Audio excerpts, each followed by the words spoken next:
자동차 콘텐츠로 밥 벌어먹어야 되는 채널 카바의 권혁재 PD입니다. 여기 현재 강원도 인제 스피디움이고요. 렉서스 RX와 그 다음에 RZ를 시승하는 시승 행사가 있는 날입니다. 그래서 RX 500H F 스포트 퍼포먼스, 그 다음에 RZ 450E 이 두 대 차량을 시승을 할 건데, 오늘 시승이 공도에 나가서 이 RX와 RZ를 타는 시승하고, 서킷과 슬라럼에서 RC라든가 이런 차량들을 스포츠 주행하는 이 되게 복합적으로 구성되어 있는 시승 행사라서 RX랑 RZ를 시승할 수 있는 시간이 솔직히 그렇게 길지가 않거든요. 짧게나마 그래도 제가 최대한 캐치할 수 있는 만큼 최대한 캐치를 해서 전달을 해드리고, 부족한 부분들은 나중에 차량을 다시 섭외를 해가지고 하는 쪽으로 해보도록 하겠습니다. 네, 그러면은 한번 지금부터 본격적으로 출발해 보도록 하시죠. 제가 지금 첫 번째로 타고 있는 차량은 렉서스 5세대 RX, 그 중에서도 가장 비싼 RX 500H F 스포트 퍼포먼스 차량입니다. 1억 1,500 정도 되는 차량이고요. 2.4리터 터보 하이브리드 파워트레인에 6단 자동 변속기가 맞물려져 있으니까 얼마 전에 탔었던 크라운 2.4리터 터보 모델보다 출력을 살짝 조금 더 끌어올린 그런 차량이라고 말씀을 드릴 수 있을 것 같아요. 이 세그먼트급에서는 그래도 6기통 엔진이 들어가 있어야 되는 것 아닌가라는 그런 아쉬움이 조금씩 남을 수는 있을 것 같아요. 이 차량의 출력이 어쨌든 370마력이 넘어가고 최대 토크도 40kg 포스미터가 훨씬 넘어가는 엔진이다 보니까 확실히 출력상의 부족함은 딱히 느껴지진 않거든요. 예를 들어서 뭐 주행 모드를 스포츠 모드로 바꿔 놓고요, 여기에서 조금 가속을 해볼까요?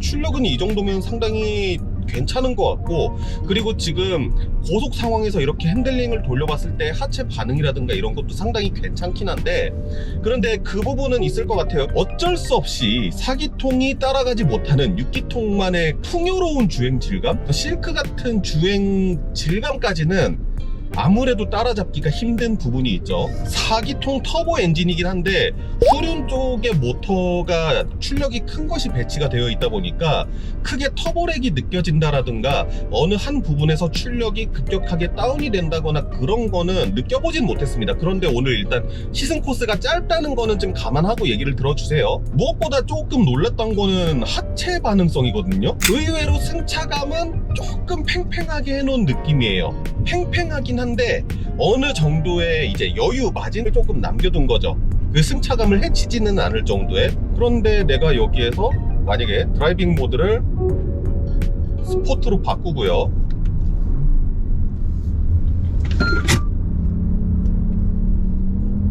롤이나 피칭이 크게 느껴지진 않아요. 그런데 차량의 크기, 거기에다가 플러스 높이, 무게, 이런 것들이 있기 때문에 어쨌든 물리력을 무시할 수는 없잖아요. 언더스티어 성향을 보이고 이런 거는 어쩔 수 없이 있는 부분이 있다. 이게 약간의 함정이 있는 게 500H F 스포츠 퍼포먼스, 뭔가 BMW의 X5M 그런 느낌일 것 같은데 그런 느낌은 아니에요. RX 500H 퍼포먼스 차량 같은 경우에는 후륜 조향이 탑재가 되어 있어요. 4도까지인가? 이 조향이 된다고는 하더라고요. 스티어링 휠을 돌렸을 때 이렇게 조향이 되는 거는 바로 즉각적인 빠릿빠릿한 모습을 보여주기는 하거든요. 이거를 많이 하면은 자세가 흐트러질 수 있으니까 차가 알아서 빨리 전자 제어를 이렇게 키는 그런 모습을 보여줍니다. 이름만 보고 엄청난 스포츠 SUV일 거라고 생각하지 말고 그냥 편한 SUV로 생각하시고 구매하셔도 된다.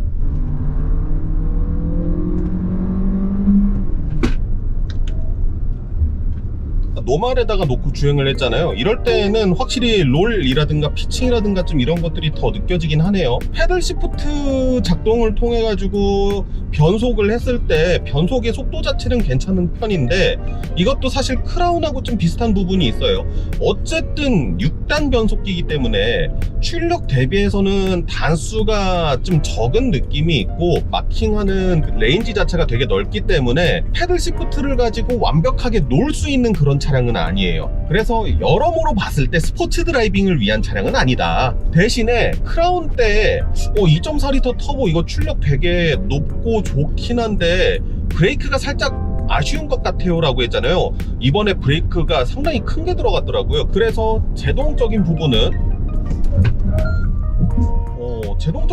상당히 좋아진 모습 보여줍니다. 일반적인 사람들이 편하게 타는 차가 어떻게 보면 좀 더 맞을 것 같다라는 생각이 들어요. 프리미엄 브랜드의 준대형 SUV라고 하면은 달리기 성능도 어느 정도는 중요하겠지만 사실 그보다는 안락한 승차감이 더 중요한 부분이잖아요. 준대형 사이즈의 SUV를 타고 이렇게 와인딩을 과하게 공략하거나 그러지는 않잖아요. 승차감 편해요. 크게 롤이라든가 피칭이 느껴져서 멀미가 느껴진다거나 그 정도까지 물렁물렁한 승차감도 아니고 방금 전에 고속으로 과속방지 턱 넘었을 때 보여주는 승차감 자체는 그렇게 나쁘진 않아요. 그리고 RPM도 내가 쥐어짜내지 않는다라고 하면은 그 렉서스 특유의 NVH 있잖아요. 이거는 뭐 끝장나는 거죠. 이런 크루징 상황에서는 4기통이라는 게 믿겨지지 않는 회전 질감과 지금 실내로 엔진 소음은 진짜 거짓말 안 하고 1도 안 들어오거든요. 오히려 노면 소음이 조금 올라오면 올라왔지 엔진 소음은 1도 안 들어와요.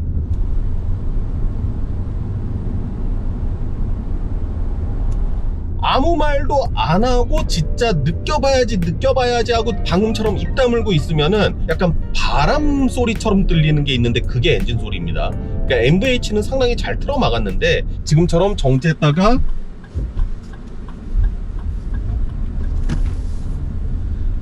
출발할 때는 다소 실내로 유입되는 엔진 소리가 있다. 제가 앞서서 올렸던 신차 발표 영상에서 한 가지 편집을 해서 덜어낸 부분이 있는데 뭐냐면은 시트 형상이 상당히 좋다라는 거였거든요. RX 모델 시트 볼스터도 상당히 잘 튀어나와 있고 운전자를 되게 잘 잡아줄 것 같은 시트가 들어가져 있는 데에다가 다양한 소재들이 조화롭게 고급스럽게 잘 섞여서 들어갔는데 제가 지금 와인딩 코스를 좀 빠른 속도로도 이렇게 돌아보고 했잖아요. 시트가 몸을 상당히 잘 잡아주는 편입니다. 특히 이번 세대 RX 와서는요 인테리어에서 깔 게 단 하나도 없어요. 시트 좋지, 소재 좋지, 고급성 있지, 디스플레이 좋지, 인터페이스가 알록달록한 거 아무래도 지금 이런 전반적인 고급성에 비해서는 조금 떨어진다라는 거 한 뭐 그 정도는 있을 것 같은데 그거 외에는 너무 좋거든요. 오디오 잠깐 들어볼까요? 마크 레빈슨인데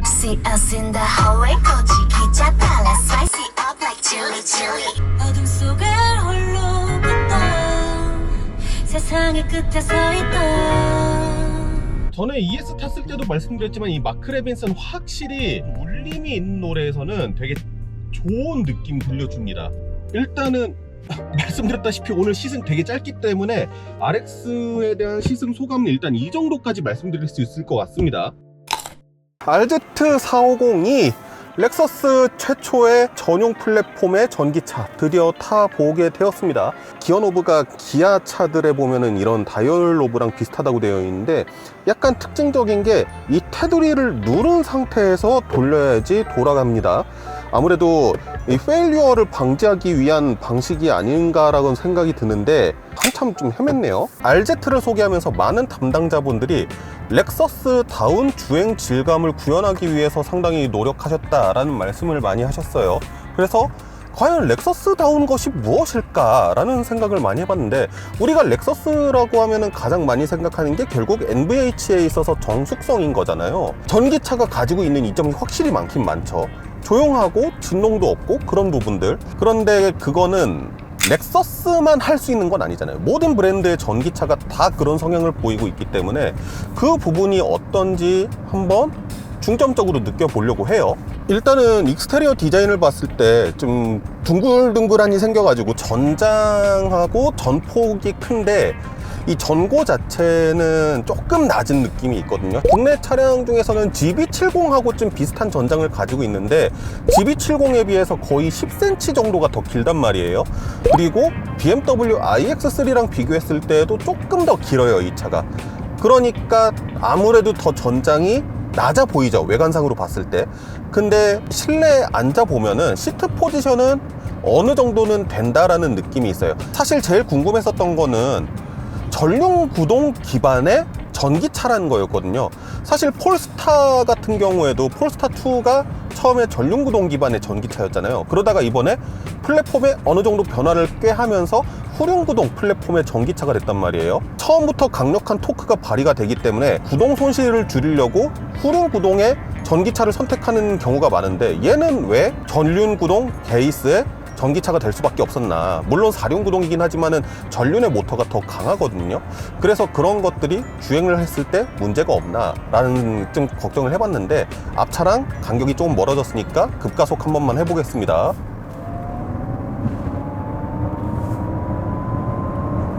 확실히 후륜에 전기 모터가 있다 보니까 막 그렇게까지 그립을 잃는다라든가 좀 허둥댄다거나 그런 모습은 안 보여주고,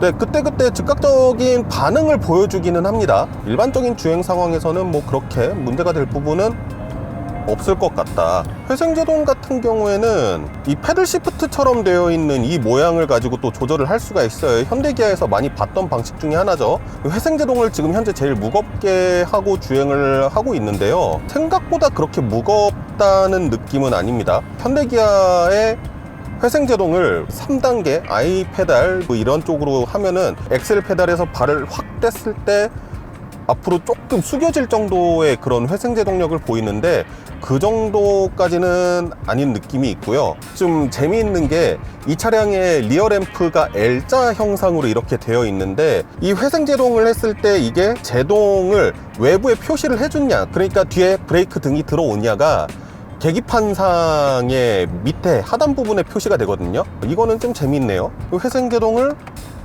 최대한 줄이면은 뭐 이거는 회생제동이 거의 없는 거나 마찬가지다 라고 생각하시면 될 것 같아요. 평균 전비가 5.1km/kWh였나 제 기억에는 그런데, 대부분 이 동급의 다른 차량들의 전비가 한 4kWh 정도에서 나오는데, 그에 비해서 전비는 괜찮은 편이에요. 그런데 배터리가 우리나라 현대기아는 77.4kWh 배터리를 많이 쓰기 때문에 그래도 1회 충전 시에 400km 이상 주행이 가능하다고 뜨는데, 이 차가 배터리가 조금 작아요. 71.4kWh 배터리를 쓰니까. 그래서 아마 주행거리는 377km 정도에서 머물지 않았나. 일단은 4륜구동 듀얼 모터 모델이기도 하고요. 담당자분들께서 하시는 말씀이 실제로 얼마나 갈 수 있느냐가 중요한 거다라는 말씀들을 많이 하세요. 주행 모드에도 보면은 레인지 모드라는 게 있는데, 이게 뭐냐면은 주행 거리를 최대한 늘릴 수 있는 방식으로 차량 세팅이 되는 거예요. 그래서 에어컨도 꺼버리고 최고 속도도 제한이 되고, 그 다음에 동력의 효율성이나 이런 것들을 차량이 판단을 해서 최대한 효율성이 나도록 제어를 한다라는 건데, 레인지 모드 뭐 잠깐만 테스트 해보겠습니다. 상당히 더운데 에어컨 꺼지나요? 설마? 와, 꺼지네. 잡이 없네. 네, 확실히 엑셀 페달을 밟았을 때 가속되는 느낌이라든가 이런 것들이 좀 덜하긴 한데요, 오늘 너무 더워서요, 이거는 차마 올해는 못 키겠네요. 승차감은 지금까지 사실 모난 부분은 없었어요. 아무래도 전기차라고 하면은 차량의 무게가 좀 무겁기 때문에 승차감적인 부분에 있어서도 아주 큰 범핑을 만난다거나 붕 떴다 가라는 이런 큰 충격을 주는 상황이 아니면은 어느 정도 승차감은 괜찮게 나오는 편이거든요. 그래서 그런지 모르겠는데 지금도 승차감이 그렇게 나쁘지 않아요. 스티어링 휠을 이렇게 좀 틀어봤을 때 롤이라든가 피칭이라든가 이런 부분이 어느 정도 있긴 한데, 승차감을 크게 해치는 정도는 아니고, 이렇게 코너를 논다라든가 그랬을 때 전반적으로 스포티한 느낌을 내준다라기보다는 안정감 있는 느낌을 내주는 그런 승차감을 보여줍니다.